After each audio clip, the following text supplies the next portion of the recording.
Here we are on the front of our Jayco Redhawk. We're going to be doing a technical walkthrough or tutorial like you would get with technician on the first day of delivery, giving you a refresher on all the items on here. If you want a deeper dive on these items, or if your items vary from what's in this unit, you can find that in the HAPS Helpful Hacks playlist of the Great American RV YouTube channel. Please make sure you like, subscribe, share with all your friends, support the channel. We're going to start in the front here. We'll go ahead and have that hood pop.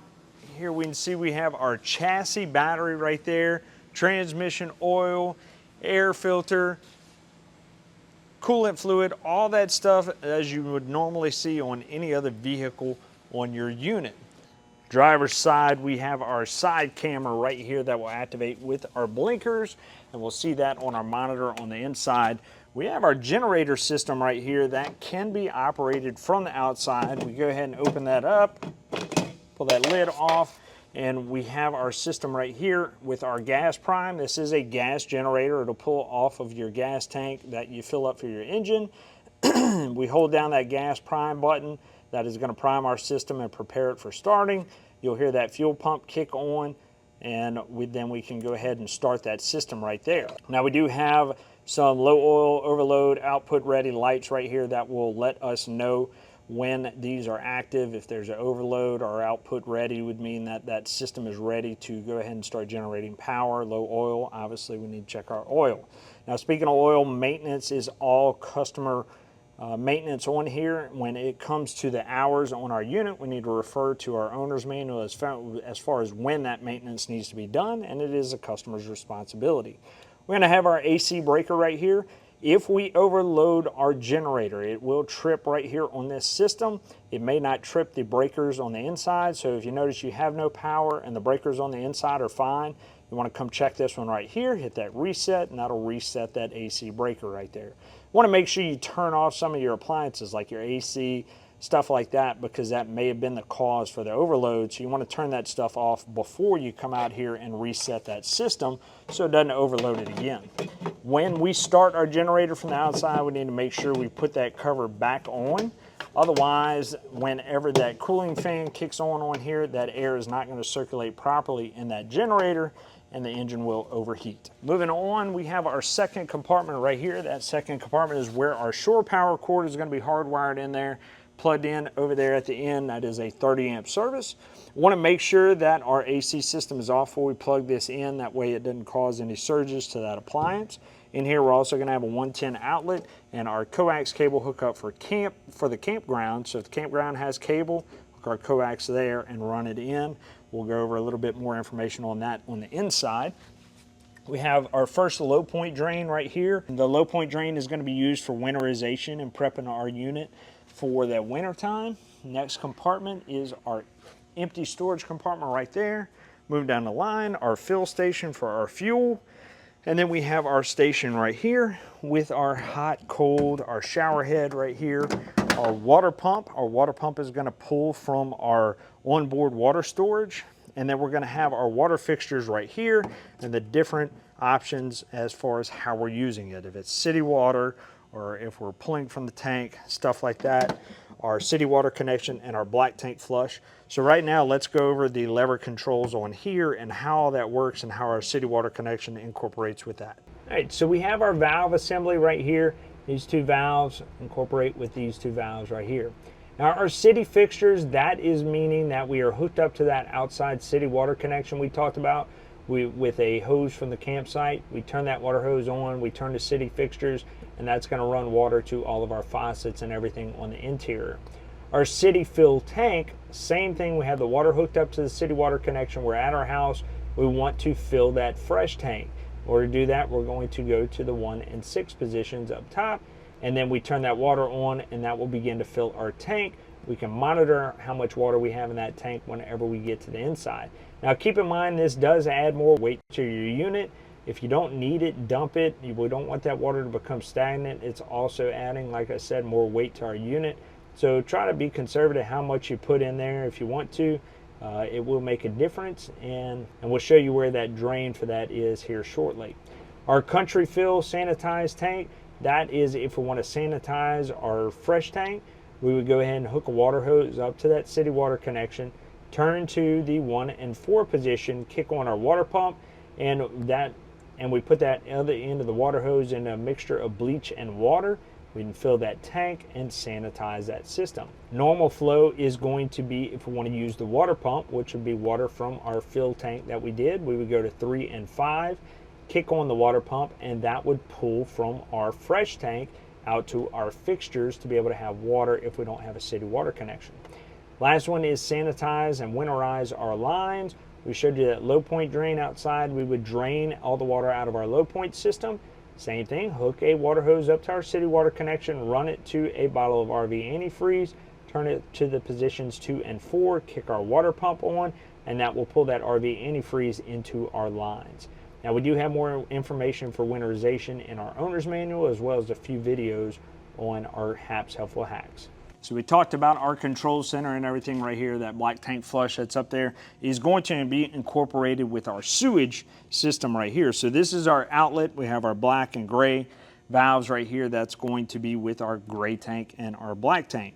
Now, difference is our gray tank is going to be our shower water and sink water going into there.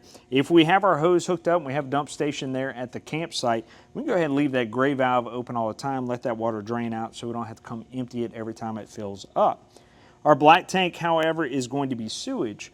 We want to make sure that valve stays closed until we are ready to dump our system. Reason being is we're putting solids in our sewage. That's everything coming from the toilet, right? Solids in there, we don't want those to dry up, so we want to make sure water stays in that system. And when we are ready to dump, we have our hose hooked up, we come over here, we pull that valve, and then we can go ahead and start dumping everything in there. While it's dumping, we take a water hose, hook it up to that black tank flush up there. That's going to send water to a jet port on the other side of that tank. Start pushing everything this way to help flush out that system and drain out the line. When we're satisfied with our flush, we can go ahead and disconnect that black tank flush hose, come over here, close the valve, go on the inside to that toilet, hold down the pedal, and add several gallons of fresh, clean water in there, and then drop our chemicals in there as well. You're still going to have probably a little residue and stuff on the walls that'll get knocked down while you're driving down the road. The chemicals will help decay whatever's left in there and help keep it smelling nice. You can flush it again if you want, or you can just wait until your next trip and add chemicals in between. But always, always, always keep several gallons of water in there. That way none of that stuff can solidify in there, because then it's going to be really difficult, if at all, able to get any of that debris that's out there that's now dried up and stuck to the tank. On top of that, we do have another video that goes over some more pro tips about flushing out your black tank. You're welcome to watch that on our HAPS Helpful Hacks section of the Great American RV YouTube channel. Behind that water control center, we do have our back compartment right there for more storage. On the back of our unit, of course, we have our backup camera up there to see behind us while we're traveling down the road or backing up. On the end of our bumper, we have our plastic caps we can pull off and store our sewer hose in there.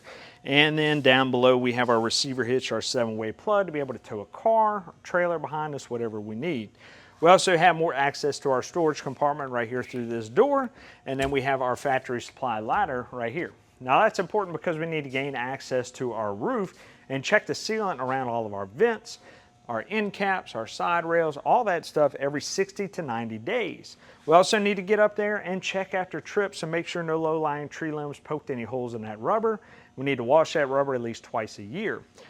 We're also looking for any sealant around our sides, our lights, our trim, our windows, compartments, all that stuff. So sealant on the roof and on the sides every 60 to 90 days. We're monitoring it for any cracking, peeling, deterioration of that sealant, and if we see that, we need to clean it and reseal it with the appropriate sealant. This is considered customer maintenance. Whether you have it under a cover in a garage, whatever the case may be, you need to check that sealant because it can allow water into your unit, and if we don't tend to it properly, manufacturers are not going to cover a repair like that. So we need to make sure that we take care of it. It says in your owner's manual, it is owner maintenance, and it's probably the #1 thing most people don't take care of on their camper. So please make sure you take care of that one thing, if at all anything. On the passenger side, we have our side camera, just like on the driver's side, activated with our blinker. We have our entry door right here with our electric steps there at the bottom. Now we notice they're staying out. If we want them to go in and out when we open and close that door, we have a switch on the inside. We'll show you in a little while. You just turn the power on to those steps, close the door, those steps are gonna go in.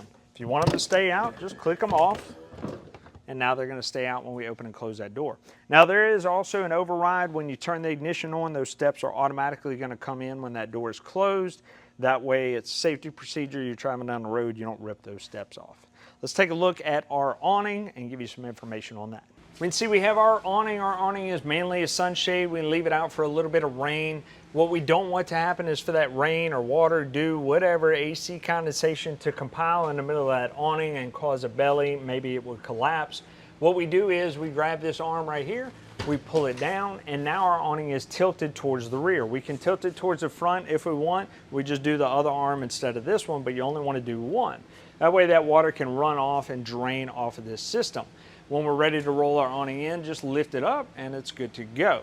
If you're leaving your campsite for an extended period of time, roll that awning in. You see a bad storm coming in, got a windstorm, anything like that, roll it in. It would be an insurance claim if we're not using it properly. We leave it out in that kind of weather. So make sure we're taking care of our awning properly. Out in our first compartment out here, we're going to have our GoPro solar controller in here. We have the main controller for that display and everything on the inside. We'll show you in a bit, but you do have solar on here, and that's where that controller is located. Our next compartment is going to have our propane. We'll have our fill gauge right there to let us know what our level is at. Our off and on valve here. Generally when you store, turn that propane off, and then you have these two valves up here that will be used at the fill station wherever you get those tanks filled up, so not too much to worry about there. Next compartment, you'll find your other two low point drains. We talked about that. That is for winterization.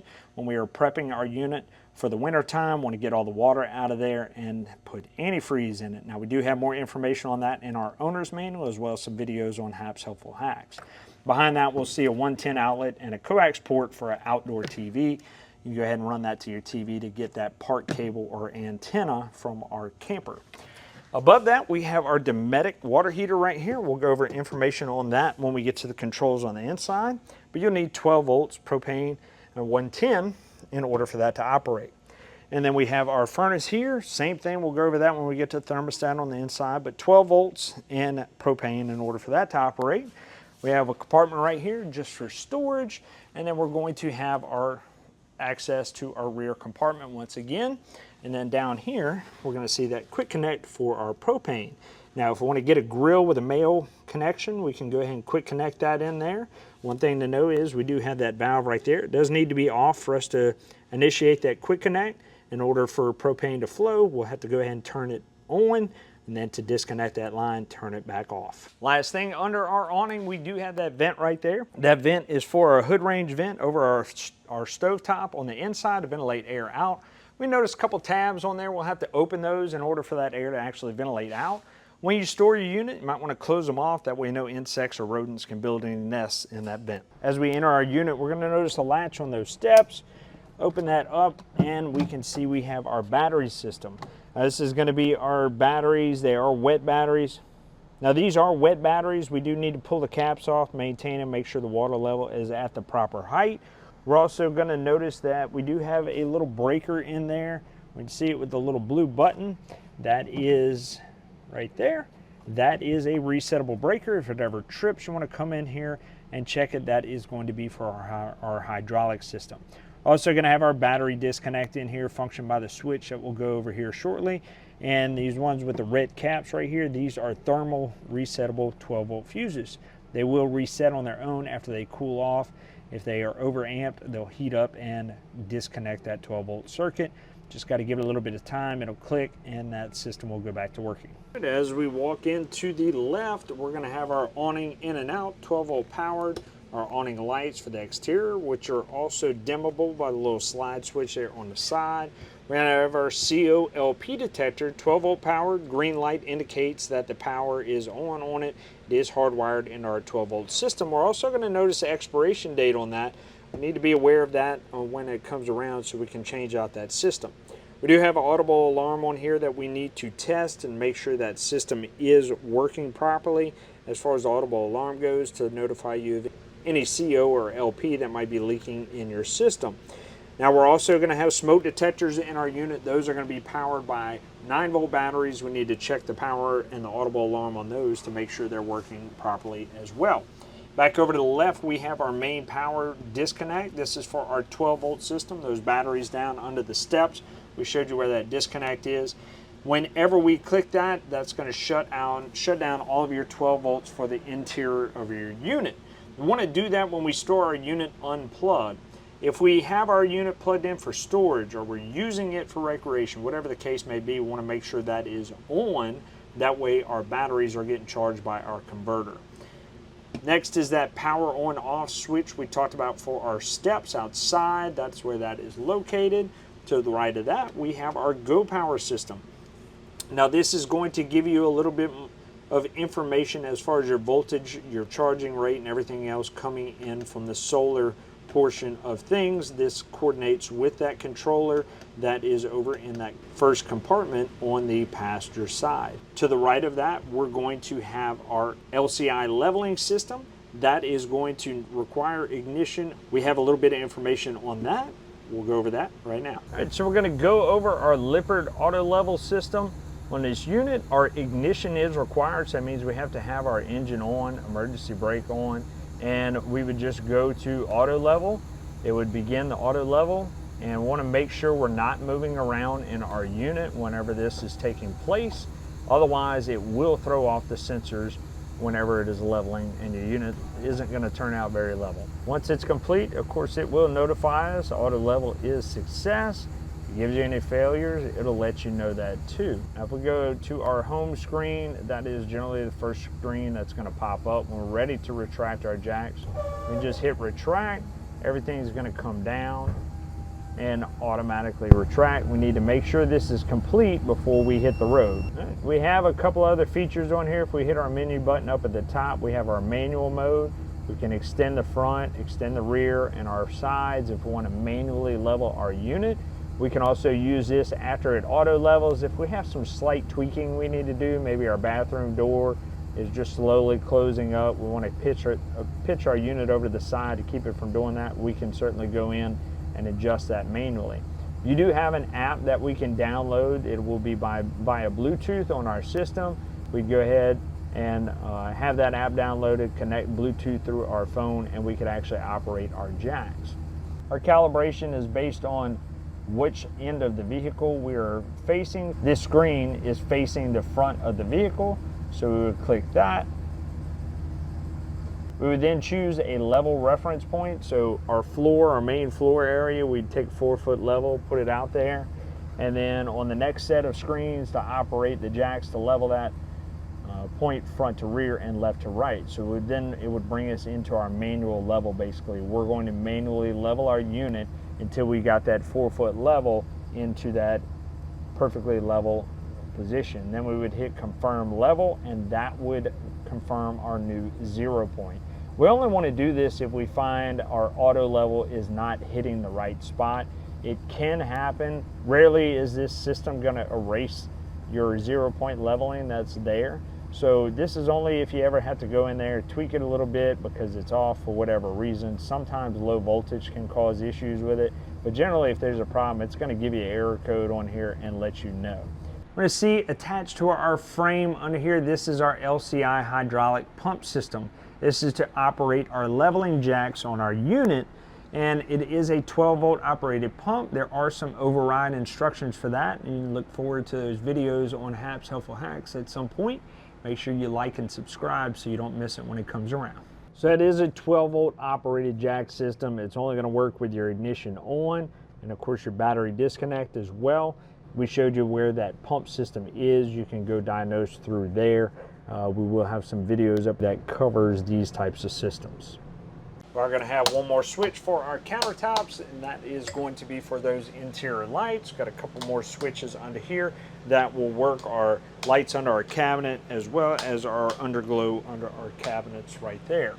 Now here we have our inside control center for our generator. We have that start stop button. You can prime your system just like you can outside with the stop button. That light will kick on, let you know it's primed, then you hold down your start and you can start it. Now here we have our slide out to control that slide right there. The slide is going to be an above floor mount slide. We do have informational on that videos in our Hap's Helpful Hacks section if you ever have an issue with it. Here we can see our monitor panel for our batteries, our fresh tank, black tank, and gray tank. hit those buttons and it'll tell us what our current level is for those tanks. To the left, you're gonna see a fault light and a pump light. We'll go over what those mean down here. So we'll move down the line. We have our tank heaters, 12-volt tank heater. That is a mat that is attached to our tanks down below. In extreme cold weather, want to kick that on so it'll heat the tanks and keep the liquids in there from freezing up. Next is going to be our water pump. We'll kick that on. That'll pull from that fresh tank system right here. That water will be supplied to our faucets and everything on the inside. We only use that when we don't have city water. So we only want to use it when we're pulling from that fresh tank, right? If we have city water, kick it off. Another thing we want to know is that that's an on-demand pump, so it's only going to work when our faucet is actually on. If our faucets and stuff are closed and we still hear that pump running in there, then we want to go investigate, because either maybe we have a leak or our fresh tank is empty and that pump is just running trying to prime the system. It may run for a couple seconds after you shut off your faucets and everything, but it should shut off shortly after that. Either case, you want to turn this pump off and go investigate. Next is going to be our LP gas for our water heater. Now that's where this fault light right here comes into play. You flip that switch. If your system doesn't light and it goes into a fault, it will show fault right up here up top. And that might mean you have air in your lines or some other issue you want to investigate and see what's going on. If you kick it on, you should go ahead and light up that system and begin to heat up your water. This one is going to be for your electric. Of course, you're going to have to be plugged into shore power or generator running in order for that to operate. And we also want to make sure that we have water in our tank in order before we go ahead and turn these on, so we don't burn up the elements, the heating elements on there on that system. Now you can go ahead and click both of them on and run them both at the same time. It'll heat that water up a little bit faster if you like. And jump over to our driver's seat. And here in the front, of course, set up just like your car would be. We have our options from forward with our cruise control, a couple of options to work the menu up front. We have our mirror controls there on the side, our lights here. And if we open up this door, we can take a better look. We have our auxiliary start. That auxiliary start basically connects your chassis battery and your house batteries, almost like a set of jumper cables. When we push it, it will connect those batteries. That way, if our chassis battery is low, it'll basically jump those house batteries to it and help you start it in that event. Of course, power windows, power locks, and then when we move over, we have our AC system, traction control system off if we want. We have our built-in inverter system. We can go ahead and plug in a phone charger, whatever, USB, so on and so forth. This USB system right here will connect to our radio. And then, of course, we have our actual radio here. We hit home. We do have Bluetooth option. We have our camera system on here. We also have more settings in here that go over customization and everything else on your unit. Basically, you're going to be using it for your Bluetooth, your radio, your rear camera system, and that's pretty much it. You're also going to have left and right blinkers on here for safety in order to help you change lanes whenever you're traveling down the road.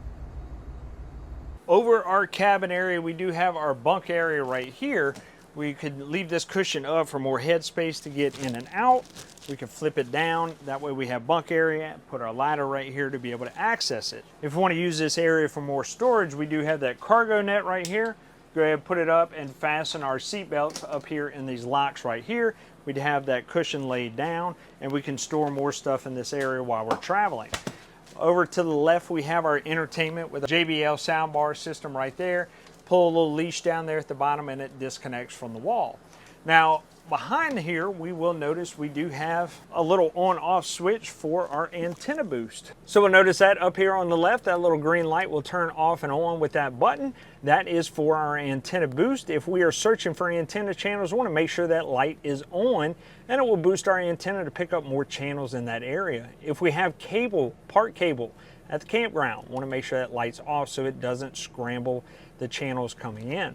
Over to the right, you do have another little button, and that is for our Wi-Fi power. If we upgraded our system and added the router in here, we could have Wi-Fi with us wherever we go. If we subscribe to that, that would power that up. And up top, we see we're already pre-ran for LMB wires or coaxes up to the roof if we added a rooftop satellite. Just on the other side of that, we'll notice our light switch there on the side, and then we also have another switch that rolls down that front window shade. We talked about our antenna system. This is our antenna right here. In order to help that signal come in a little bit better, we can go ahead and push that button right there and rotate our antenna once we find a channel, and it'll help come in a little bit clearer. Once again, we want that antenna boost on when we're using the antenna. Moving down the line in our kitchen, 110 microwave with the built-in hood vent fan right here over our stovetop. Talked about the vent outside. Want to make sure that's open when we use that to ventilate air out while we're cooking. We're also going to have that glass top right here that's for more counter space. It also needs to be down during travel so it doesn't break. We're ready to cook. We go ahead and flip it up. Propane needs to be on for these burners to work, obviously. We turn that knob to our flame icon right there, and then we go ahead, crank until it lights. Now we'll notice every one of these knobs turns red when we click them over, and that's to indicate that they are on and gas is being emitted. Kids like to play with things, so it's a good identifier that, hey, we need to turn this off if we're not using it. Now the thing about our propane is we may end up getting air in our system. That can happen after we've stored our unit, we turned our tanks off, that propane is going to dissipate in the system, we kick it back on, air is going to be trapped in there. Or it can happen when we run out of propane and get it refilled. Either way, when we pull it out of storage or we just got the propane refilled, ready to camp, come over here and light this stovetop. Once you light it, let it burn for about 30 to 60 seconds, and then you should be good to go. It may take a little while to light because you're bleeding the air out of the system, but that will prevent things like your water heater and your furnace from going into a fault when you go to operate those, because all it's trying to do is light air. It's only going to try to light so many times and then it'll go into a fault. So come over here, light this first, and that'll reduce the opportunity for that to happen. Down below, you're going to have your oven down here. To the right, you'll have your oven knob. You'll have a flame icon, same as these right there. You need to push this knob down to emit gas out of that pilot. Crank your striker right there. It'll light down at the bottom. Once that pilot lights, let it burn for about 15 to 20 seconds. Whenever that is done, let off that knob and turn to our temperature. That burner tube should go ahead and light up from that point. We can close our door and be prepared to cook. Now, if that tube doesn't light up, you want to go back to that flame icon, light that pilot again, let it sit for a second, and then go ahead and turn to that temperature. Little switch right here turns your oven light on and these knobs all the way down to the bottom, and then you flip it up and it does just our top knobs, or we can go ahead and turn that off. 12-volt Furrion fridge right here and 12-volt freezer right here. So that is all controlled by our little knob right here that goes from off to cold to colder. You're also going to have an off-grid option on there as well. We would use that when we are boondocking somewhere. We're not plugged in. We're trying to reduce the amount of 12-volt power we're using. So you can swap to off-grid and your compressor won't work as hard. You'll still keep everything fairly cold, but it's also keeping in mind that you don't want to open and close these doors too often, because that compressor is not going to kick in as much and keep everything cold. So try to reduce the amount of in and out that you do when you're in that off-grid option. Another thing we need to know about our fridge is when we store our unit, generally you're going to turn this off, you're going to take all your goods out of it. We need to make sure we defrost this freezer really well, get any ice out of there. If it melts, wipe all that water out of there, wipe down our fridge. This is going to help reduce the opportunity for mold and mildew to grow in there, and reduce the opportunity for water to leak out and damage our wood components around it. Once you've done all that, go ahead and just leave those doors cracked. It can air out as well. Our sofa right here can add more sleeping space. We lift up the bottom, lay it down, and we can straighten it back up. And then we have our seated space. We have our seat belts in there, as well as in our dinette booth. Dinette booth can be dropped down to more sleeping option as well. Have a little knob under here. You loosen up, pull that table off the post. We can pull our post out of the way, put our table right down here, move those cushions around. We have a cushion in the front that can go down right here and add more sleeping space as well. We want to bring our table back. Go ahead and put it on there, and then we tighten up our knob. You'll have your ceiling assembly in the front and the rear for your two ACs. Both of them are going to be the same. You're going to have a vent in the front and the back of these, and that is called quick dump vents. So if we want to cool this area off a little bit quicker, we want to open those and air will come out of those vents right there. And if we want to close them, then air will start to circulate through our ceiling ducts all throughout our unit. So keep that in mind on how you want to use it.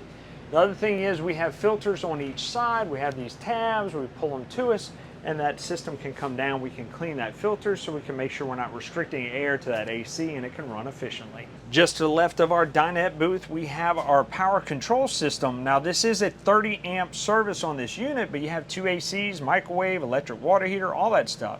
So the way this works is you would pick what service you have. If you have a 30 amp service, you have a 20 amp or a 15 amp service, you click that select button until you run into the service that you are plugged into.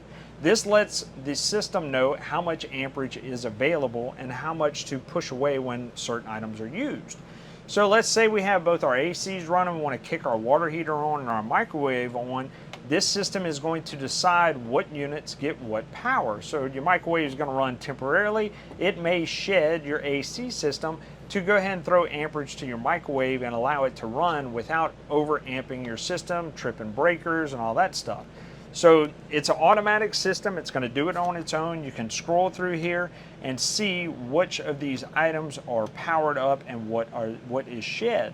Now the last one on here is going to be the total amperage that is being used at the moment, and if this creeps up over 30 or over the amount that your system is, then obviously it's going to automatically shed the power to some of those units for a temporary amount of time until that power is available again. Below that, we're going to have our front AC thermostat. It's an analog thermostat.